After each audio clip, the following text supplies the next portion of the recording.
और बात battle of Gaza की तो गाजा विध्वंस का दूसरा फेज भी शुरू हो गया है। गाजा में युद्ध विराम के बीच भी इजरायल और हमास के बीच आमने सामने की लड़ाई चल रही है, जो इस बात का संकेत है कि गाजा में एक बार फिर महाविध्वंस होगा। इजरायल ने हमास के खात्मे का ऐलान भी कर दिया है और उसका प्लान भी तैयार कर लिया है। नेतन्याहू ने साफ कर दिया है कि सीजफायर खत्म होते ही इजरायल फिर विध्वंसक हमले शुरू करेगा। उधर वेस्ट बैंक के जेनिन में भी गाजा की तरह ही महासंग्राम छिड़ गया है। जेनिन में कई जगहों पर इजरायली सेना और हमास के बीच झड़प हुई है।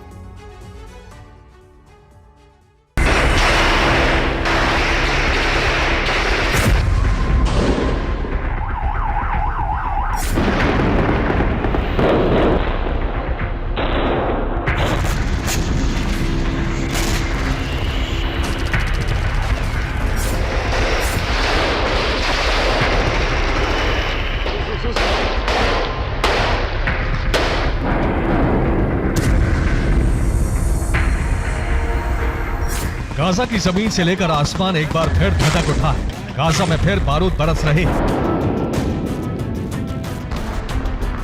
गाजा में जंग का यह दूसरा चरण है। इजरायल और हमास के बीच फिर जंग छिड़ गई। सीजफायर के 150 घंटे भी नहीं बीते थे, इसी बीच गाजा में महाविध्वंस की गूंज फिर सुनाई देने लगी।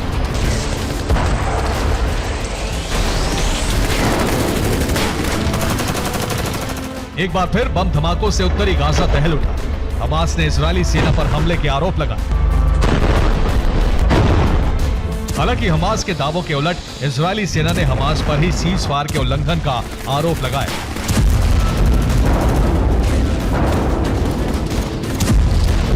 इजरायल का दावा है कि पहले हमास ने उत्तरी गाजा के 2 इलाकों में इजरायली सेना पर हमला किया और इजरायली सेना के काफिले पर फायरिंग की, और फिर उसके बाद नॉर्थ गाजा में इजरायली ड्रोन गरजने लगे।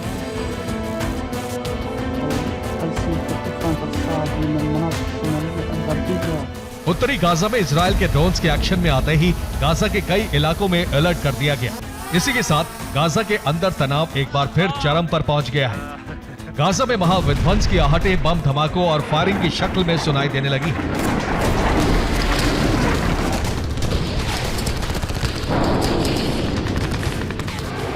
फिलिस्तीन मीडिया की खबरों के मुताबिक सीजफायर के बीच ही 2 दिन पहले गाजा में आईडीएफ के फाइटर जेट भी दिखे, जिसके बाद गाजा पर विनाश के बादल एक बार फिर मंडराने लगे।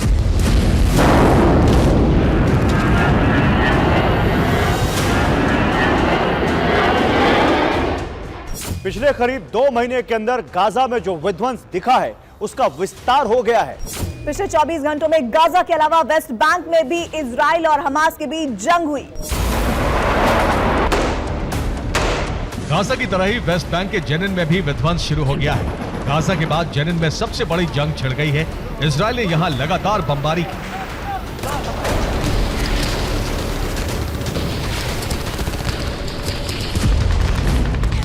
इजरायली सेना ने जेनिन कैंप में हमास के ठिकाने को तबाह कर दिया और जेनिन के अल दम्स में आईडीएफ ने हमास की इमारत को उड़ा दिया। फिलिस्तीन मीडिया के दावों पर यकीन करें तो मंगलवार की रात करीब 9 बजे से ही आईडीएफ ने जेनिन में ग्राउंड ऑपरेशन शुरू कर दिया था। बारूदी संग्राम के बीच जेनिन में कई जगहों पर हमास और इजरायल की जोरदार झड़प हुई।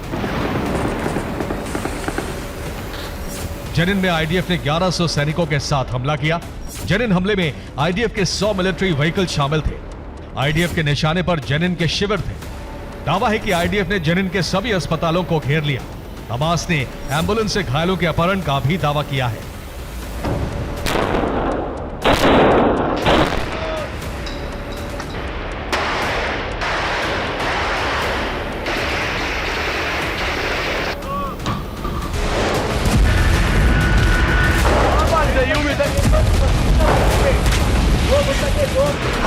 रिपोर्ट्स के मुताबिक जेनिन में इजरायली सेना की रेड के दौरान जेनिन की सड़कों पर हमास के ठिकानों पर बुलडोजर ऑपरेशन भी शुरू हो गया। हमास ने आरोप लगाया कि जेनिन पर 7 इजरायली बुलडोजर से हमला किया गया और 400 से ज्यादा घरों को ध्वस्त कर दिया गया।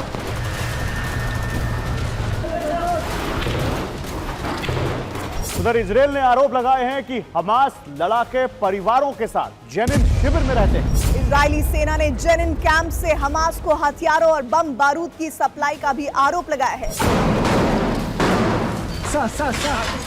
इजरायली सेना का मानना है कि उसका मकसद जेनिन कैंप में हमास के ठिकानों को तबाह करना है। आम लोगों को इजरायली सेना निशाना नहीं बनाएगी।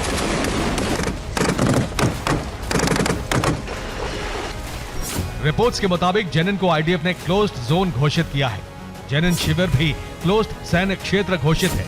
जेनिन के कई इलाकों में आईडीएफ सेना तैनात है।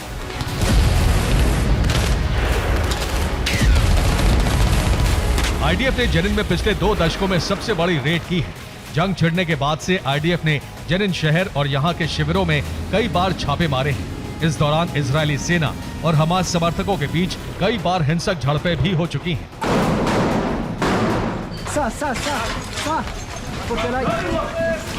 हमास और इजरायल के संघर्ष में जेनिन की काफी अहमियत है। जेनिन वेस्ट बैंक के उत्तर में है और फिलहाल फिलिस्तीन प्रशासन के अधीन है।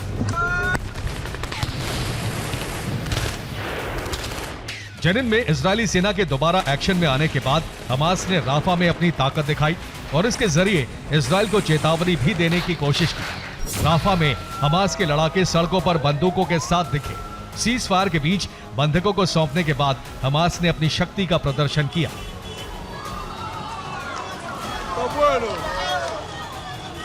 दूसरी ओर इजरायल ने कहा है कि जंग और भीषण होगी।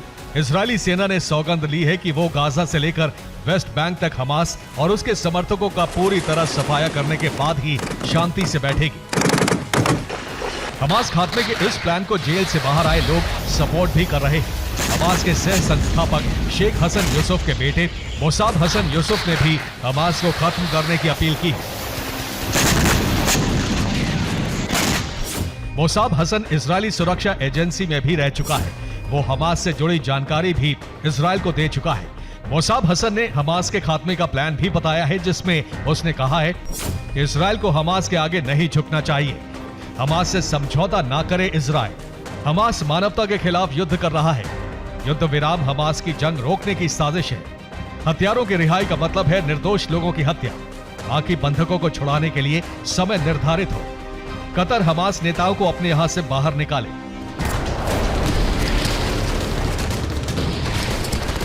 इस बीच कतर में अमेरिकी खुफिया एजेंसी CIA और इजरायली खुफिया एजेंसी मोसाद की मीटिंग के दौरान गाजा पर और हमले न करने के लिए इजरायल को मनाने की कोशिश में अमेरिका जुटा रहा।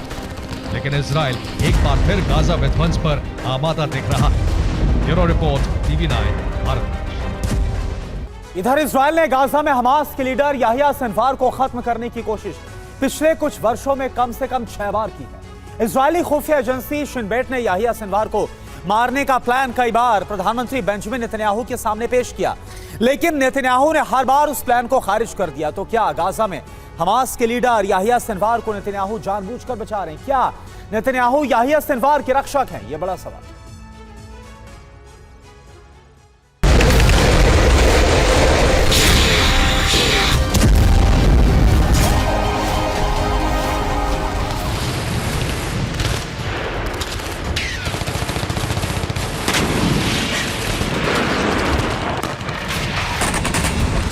हमास की उल्टी गिनती शुरू हो गई। हमास के टॉप कमांडर इजरायली सेना के रडार पर आ चुके हैं। इजरायली सेना के पास पुख्ता इंटेलिजेंस है कि दक्षिणी गाजा के खान यूनिस में हमास के टॉप लीडर मौजूद हो सकते हैं।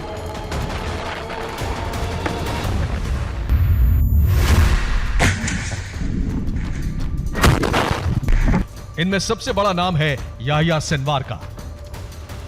माना जाता है कि खान यूनिस हमास के टॉप कमांडरों का गढ़ है। यहां इजरायल के सैटेलाइट्स हर पल मॉनिटरिंग मोड पर हैं। हमास के कमांडरों की एक एक मूवमेंट पर इजरायली सेना की नजर है। लेकिन रिपोर्ट्स के मुताबिक Israeli PM Benjamin Netanyahu Hamas के इन कमांडरों में याहिया सिनवार पर नरम पड़ सकते हैं और हमास के खिलाफ बड़ा दांव चल सकते हैं।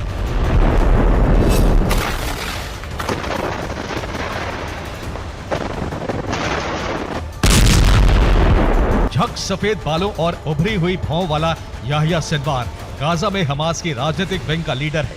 याहिया सिनवार को टॉप मोस्ट वांटेड के लिस्ट में रखा गया है।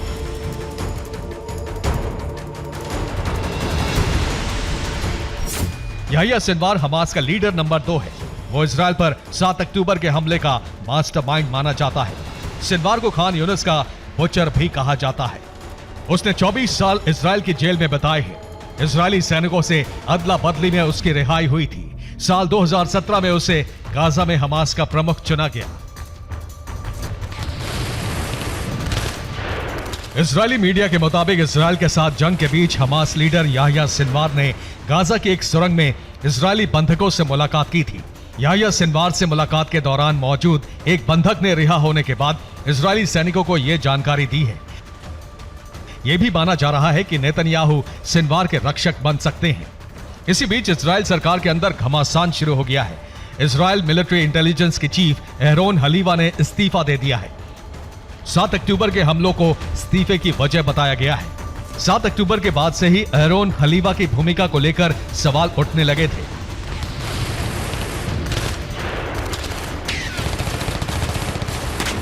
हमले के बाद की रात उन्हें इजरायली जनरलों और चीफ ऑफ स्टाफ के बीच बातचीत से भी बाहर रखा गया था। इजराइल में इस तरह के सियासी बवंडर के बावजूद इजराइल हमास को खत्म करने का मन बना चुका है। आशंका जताई जा रही है कि इजराइल जल्द ही खान यूनिस पर बड़े पैमाने पर हमला कर सकता है। हमास के कई लीडर खान यूनिस से गायब हैं। कहा जा रहा है कि ज्यादातर लीडर मिस्र भाग गए। Bureau report, TV9 Bharat. वहीं संयुक्त राष्ट्र सभा में इजराइल को एक बड़ा झटका देने वाला प्रस्ताव लाया गया है। प्रस्ताव में कहा गया है कि इजराइल को गोलन हाइट्स से कब्जा छोड़ना होगा। इजराइल जब गाजा और वेस्ट बैंक में अपना नियंत्रण जमाने का प्लान बना रहा है, उस दौर में यह पुराना विवाद उठ खड़ा हुआ है। आशंका यह गहरा गई है कि गोलन हाइट्स के मुद्दे पर इजराइल सख्त रुख अपना सकता है और इससे एक नया वॉर फ्रंट भी खुल सकता है। रिपोर्ट आपको।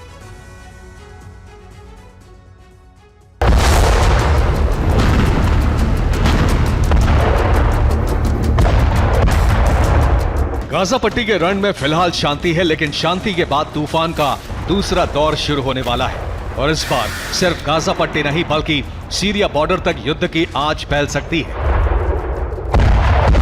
इजराइल का प्लान है कि वो हमास को खत्म करके सुरंगों का सफाया करने के बाद और ओवरग्राउंड वर्कर्स को खत्म करने के बाद गाजा की शासन व्यवस्था अपने हाथ में ले ले। लेकिन फिलहाल जो क्षेत्र उसके हाथ में है वो वापस लिए जाने का प्रस्ताव संयुक्त राष्ट्र में आ चुका है। संयुक्त राष्ट्र महासभा में एक प्रस्ताव रखा गया है जिसमें कहा गया है कि इजराइल को गोलन हाइट्स से कब्जा छोड़ना होगा। यह प्रस्ताव जॉर्डन, अल्जीरिया, मिस्र, Venezuela, Iraq, north Korea, Lebanon, Kuwait, Mauritania, UAE, Syria और ट्यूनीशिया ने रखा है। इस प्रस्ताव के पक्ष में 91 देशों ने अपना वोट दिया है। 62 देशों ने इस मुद्दे पर वोट नहीं दिया है। इस प्रस्ताव में कहा गया है कि गोलन हाइट्स क्षेत्र 4 जून 1967 वाली स्थिति में होना चाहिए। दरअसल गोलन हाइट्स का मुद्दा 4 जून 1967 के बाद से उठा। 5 जून 1967 को इजराइल का यूनाइटेड अरब रिपब्लिक देशों के साथ युद्ध शुरू हुआ। इस जंग में इजराइल के खिलाफ सीरिया, जॉर्डन, इराक और लेबनान जंग में उतरे। 6 दिन चली इस जंग में इजराइल ने यूनाइटेड अरब रिपब्लिक को हरा दिया। 10 जून 1967 को 6 डे वॉर खत्म हो गई। इजराइल ने इस युद्ध में जीत हासिल करने के बाद सीरिया के क्षेत्र गोलन हाइट्स पर कब्जा कर लिया। गोलन हाइट्स इजराइल के लिए सामरिक तौर पर महत्वपूर्ण है। इस क्षेत्र में इजराइल की निगरानी चौकियां हैं। सीरिया चाहता है कि इजराइल इस क्षेत्र को वापस करे। गोलन हाइट्स के नजदीक इस वक्त गाजा समर्थक प्रॉक्सी फोर्सेस के लड़ाके जमा हैं। गाजा युद्ध के दौरान ही गोलन हाइट्स की तरफ से नया वॉर फ्रंट खुलने की आशंका थी। तब अंदेशा यह था कि प्रॉक्सी संगठन इजराइल पर गोलन हाइट्स की दिशा से हमला करके इस क्षेत्र पर कब्जा कर लेंगे। लेकिन अब सीरिया ने अपने पक्षधर देशों के साथ मिलकर यह मुद्दा अंतर्राष्ट्रीय बना दिया है। इजराइल से ये जमीन वापस लेने की मुहिम तेज हुई तो यहां भी इजराइल को सीरिया और प्रॉक्सी संगठनों से युद्ध लड़ना पड़ सकता है। Bureau report, TV9 Bharatvarsh. और देखिए इस बीच एक बड़ी खबर आ रही है वेस्ट बैंक से, जहां पर आईडीएफ ने बड़ी कार्रवाई की है। बेतुनिया शहर में आईडीएफ के काफिले पर हमला हुआ। आईडीएफ के काफिले पर पेट्रोल बम से हमला हुआ है। तो एक तरफ सीज फायर की बात कही जा रही, इसको बढ़ाने पर जोर दिया जा रहा, लेकिन दूसरी तरफ क्या है, आईडीएफ की तरफ से जहां कार्रवाई वेस्ट बैंक में तेज की गई, वहीं आईडीएफ की गाड़ी पर जो हमला हुआ उसकी तस्वीर और गोलीबारी की आवाज भी आप सुन पा रहे हैं।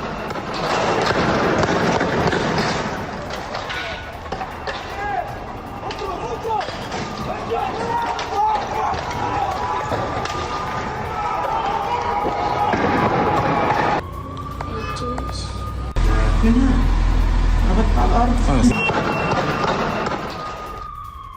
एक और बड़ी खबर, वेस्ट बैंक में इजरायली सेना का बड़ा एक्शन, विरोध करने वालों के घरों पर बुलडोजर चलाया गया। तुलकम शिविर कैंप पर आईडीएफ ने बुलडोजर चलाया। इजरायल की कार्रवाई को लेकर तनाव है, तस्वीर आप देखिए।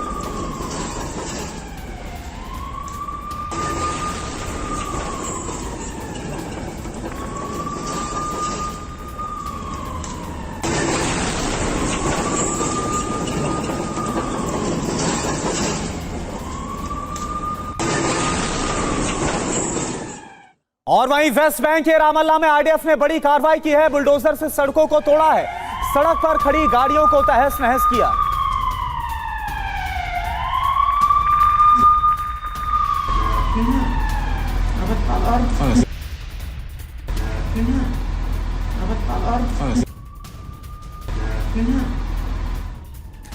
और वेस्ट बैंक से एक और बड़ी खबर, जहां पर बेतुनिया में एक्शन में इजरायली डिफेंस फोर्स, इजरायल की बख्तरबंद गाड़ियां जाती हुई नजर आई।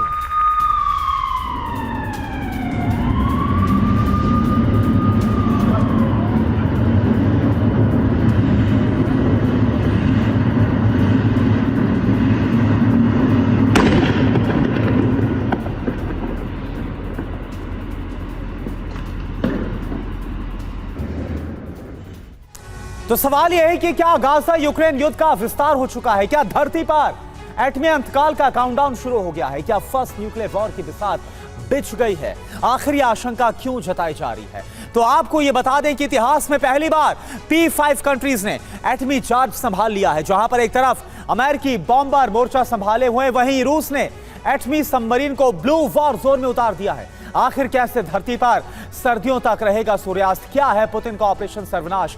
देखिए इस स्पेशल रिपोर्ट में।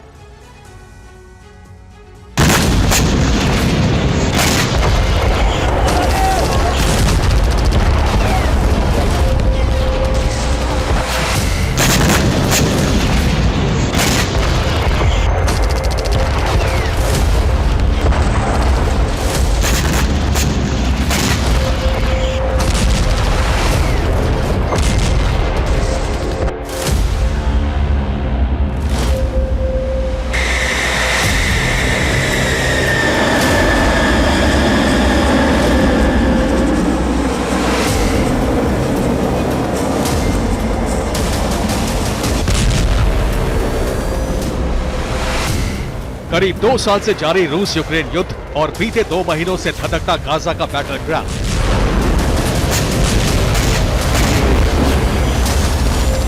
भले ही इन खूनी संघर्ष के पीछे जमीनी विवाद को वजह माना जा रहा हो, मगर हकीकत तो यह है कि यूक्रेन से लेकर गाजा तक जो बारूदी कोहराम मचा है, असल में वो फर्स्ट न्यूक्लियर वॉर का लॉन्च पैड है।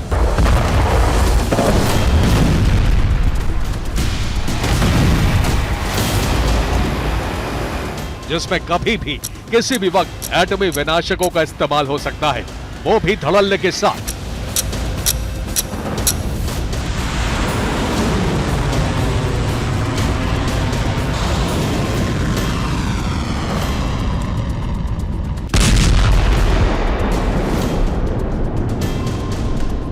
जी हां, रूस यूक्रेन और इजराइल हमास में छिड़ी जंग जल्द ही परमाणु युद्ध की शक्ल ले सकती है। और ये कोई हवाई दावा नहीं है, बल्कि इसके पीछे की वजह है पीएस कंट्री की न्यूक्लियर तैयारी। आखिर कैसे, ये भी जान लीजिए।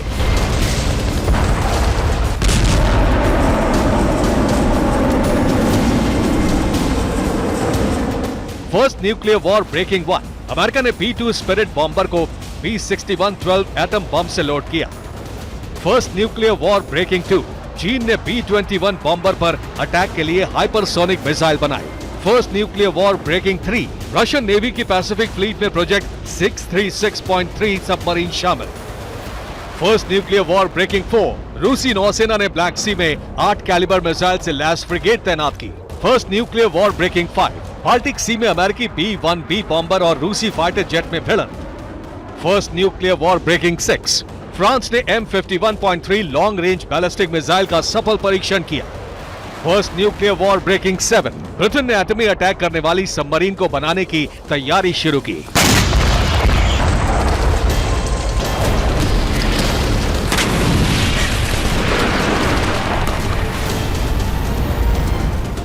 एक तरफ दुनिया के दो इलाके वॉर फ्रंट बने हुए हैं। इसी बीच अमेरिका, रूस, चीन, ब्रिटेन और फ्रांस जैसे ताकतवर मुल्कों का परमाणु ऑपरेशन, एटमी हथियारों का एक्शन, ग्लोबल न्यूक्लियर वॉर की दहशत बढ़ा रहा है।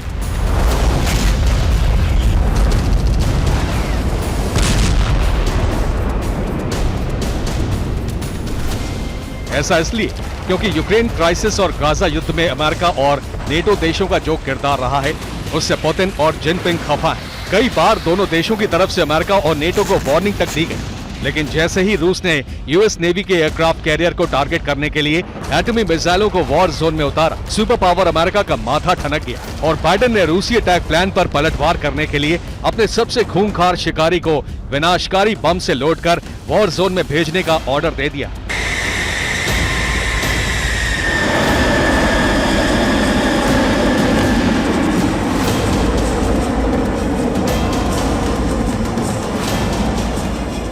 आसमान में किसी डेविल की तरह दिखाई दे रहा ये लड़ाका अमेरिकी वायुसेना का सबसे घातक बम वर्षक है। नाम है B-2 spirit stealth bomber.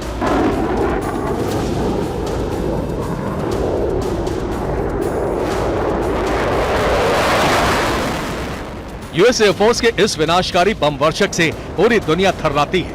Air zone में इसकी दस्तक से ही दुश्मनों की सांसें थम जाती हैं, क्योंकि B-2 स्पिरिट बॉम्बर आसमान में उड़ता परमाणु बम वाला वो दस्ता है जो अपने एक प्रहार से किसी भी मुल्क का वजूद मिटा सकता है। आखिर क्यों, ये भी जान लीजिए।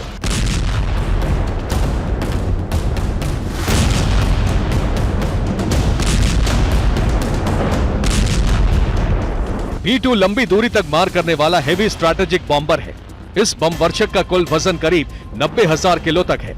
B-2 स्पिरिट 1010 किलोमीटर प्रति घंटे की रफ्तार से उड़ान भरता है। यूएस एयरफोर्स के इस बॉम्बर को कोई रेडार पकड़ नहीं सकता।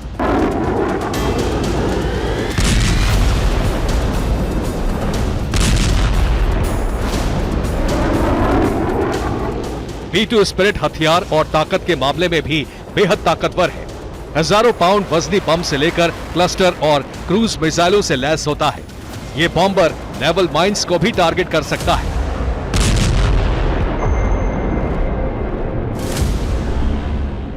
यानी आसमान में उड़ता हथियारों का जखीरा है B-2 स्पिरिट स्टेल्थ बॉम्बर।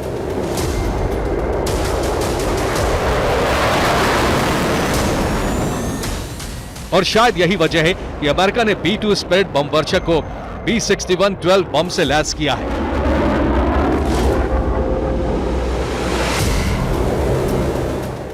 अठहत्तर साल पहले अमेरिका ने जापान के हिरोशिमा और नागासाकी में जो एटम बम गिराए थे, उससे करीब 24 गुना ज्यादा ताकतवर है B-61-12 ग्रेविटी बम। यानी 78 साल पहले जापान के दो शहरों में जो तबाही मची थी, भीषण नरसंहार हुआ था, उससे करीब 24 गुना ज्यादा तबाही और नरसंहार होगा जब B-61-12 ग्रेविटी बम को दागा जाएगा। आखिर क्यों, ये भी जान लीजिए।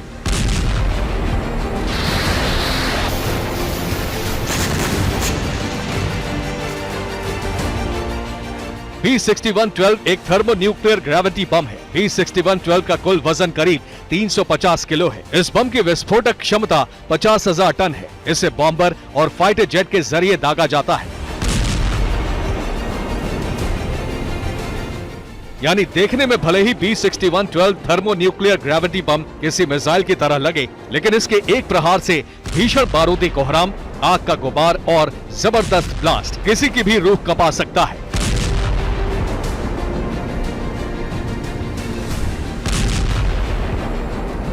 इसके बम की तबाही का दायरा भी सैकड़ों किलोमीटर तक के इलाके को अपनी चपेट में ले सकता है। शायद यही वजह है कि अपने सबसे खूंखार बॉम्बर को घातक विनाशक से लैस कर बाइडेन ने पूरी दुनिया के सामने अपनी ताकत की नुमाइश की है।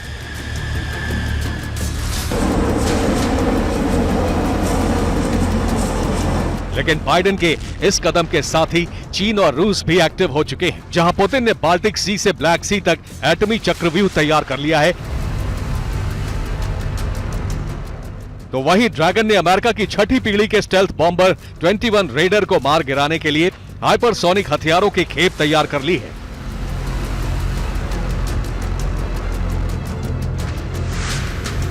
वहीं अमेरिका, चीन और रूस की एटमी तैयारियों को देखते हुए P5 के मेंबर फ्रांस और ब्रिटेन भी युद्ध की तैयारी में जुट चुके हैं।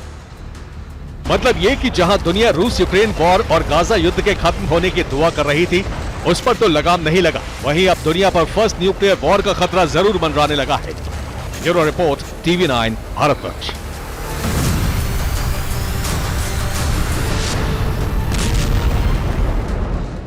इजरायल और हमास के बीच सीजफायर की मियाद 4 दिन और बढ़ गई है और इस बीच अमेरिका इजरायल की ईरान से तनातनी बढ़ती जा रही है। हालात ऐसे हो रहे हैं कि गाजा से भड़की युद्ध की चिंगारी अब पूरे अरब को जला सकती है, क्योंकि इजरायल अमेरिका से ईरान पर न्यूक्लियर अटैक करने को कह रहा है। उधर ईरान ने अमेरिकी युद्धपोत को डुबोने का ब्लूप्रिंट तैयार कर लिया है, जबकि ईरानी प्रॉक्सी संगठनों ने अल्टीमेटम दिया है मिडिल ईस्ट से अमेरिका को खदेड़ कर ही दम लेंगे। यानी हालात तीसरे विश्व युद्ध की आशंका को बढ़ाते दिख रहे हैं।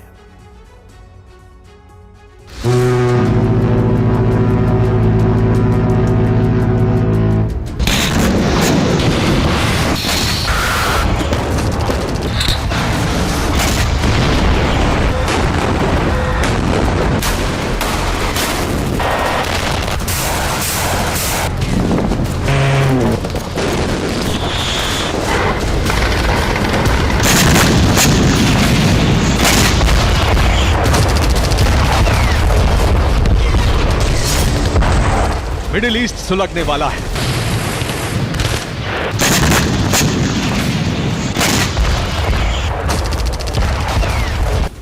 भूमध्य सागर में बारूदी जलजला आने वाला है।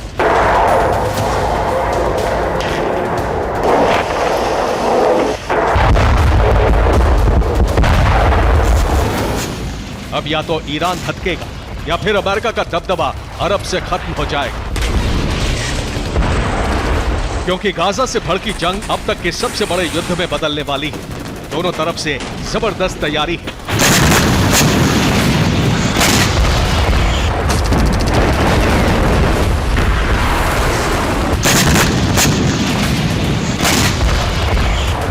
एक, दो, 3, 4, 5, 6, 7 अमेरिकी वॉरशिप ईरान में तबाही मचाने को तैयार है। अमेरिका ने वॉरशिप फ्लीट उतारकर अपने इरादे जाहिर कर दिए हैं। अगर ईरान हमला करता है तो उसका पलटवार जबरदस्त होगा। ईरान को इस बात का अंदाजा है कि अमेरिका पूरी तरह से युद्ध के लिए तैयार है। यही वजह है ईरान ने ड्रोन के जरिए अमेरिका के युद्धक बेड़े की निगरानी की।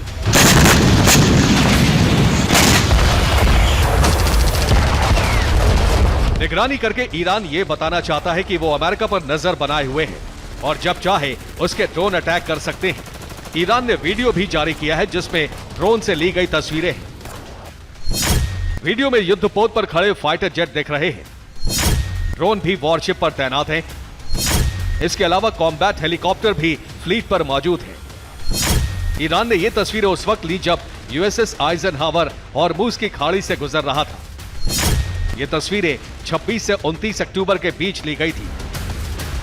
ये साल 2020 के बाद पहली दफा है जब इतनी संख्या में अमेरिका ने अपने वॉरशिप ईरान के पास भेजे हैं। खासतौर से स्ट्राइक ग्रुप को भेजना बताता है कि हालात काफी संगीन हो चुके हैं। यही वजह है कि ईरानी मिलिशिया ने स्ट्राइक ग्रुप के हॉर्मुज की खाड़ी से गुजरते वक्त 3 बार हमले की कोशिश की। 2 बार मिसाइल अटैक किया, लेकिन वॉरशिप पर निशाना चूक गया। ईरानी मिलिशिया ने यह हमला उस वक्त किया जब आइजनहावर हॉर्मुज की खाड़ी से फारस की खाड़ी की तरफ आ रहा था, जिसके बाद IRGC ने चेतावनी जारी कर कहा कि हम अमेरिकी फ्लीट पर निगरानी रख रहे हैं, हम हर जवाब के लिए तैयार हैं।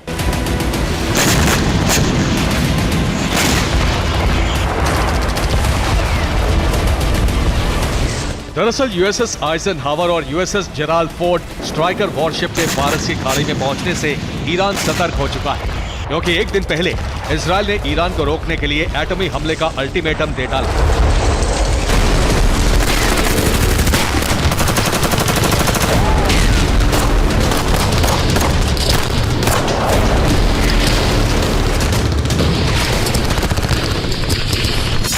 रूस ईरान के परमाणु कार्यक्रम में मदद कर रहा है।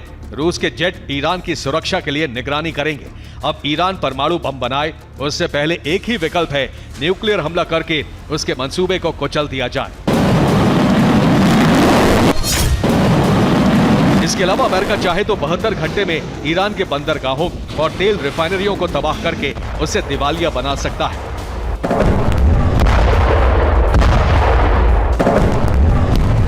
अमेरिका भी जानता है कि ईरान मिडिल ईस्ट में सबसे बड़ा सिरदर्द बन चुका है, फिर भी अमेरिका सीधे टकराने से बच रहा है। दरअसल अमेरिका पिछले कई युद्ध में बड़ा नुकसान झेल चुका है, इसलिए इजराइल हमास के बीच युद्ध में अभी तक अमेरिका नहीं कूदा है। 2022 से जारी यूक्रेन रूस युद्ध में भी अमेरिका सिर्फ मदद कर रहा है, उसने सेना नहीं उतारी है। हालांकि उसे अब तक 4 लाख करोड़ का नुकसान हो चुका है। इसी तरह 2001 से 2021 तक अफगानिस्तान में तालिबान से चले युद्ध में अमेरिका ने सेना उतारी थी, जिसमें उसके 2400 सैनिक मारे गए थे और 150 लाख करोड़ का नुकसान हुआ था। जबकि सीरिया इराक में 2011 से युद्ध जारी है, जिसमें अब तक 211 सैनिक मारे गए हैं, 1400 करोड़ का नुकसान हुआ है। इससे पहले वियतनाम में 1955 से 1975 तक 20 साल चले युद्ध में सेना उतारी थी, जिसमें 58,000 सैनिक मारे गए थे और 5 लाख करोड़ का नुकसान हुआ था। इसलिए अमेरिका इजराइल के उकसाने पर भी ईरान पर हमले से बच रहा है, क्योंकि वो जानता है कि अगर ईरान पर हमला किया तो ईरान प्रॉक्सी मिडिल ईस्ट में उसके सैन्य बेस तबाह कर देंगे। जो अभी तक इजराइल पर बम बरसा रहे हैं, उनके टारगेट पर अमेरिका आ जाएगा, जिससे अमेरिका का दबदबा अरब में खत्म हो सकता है।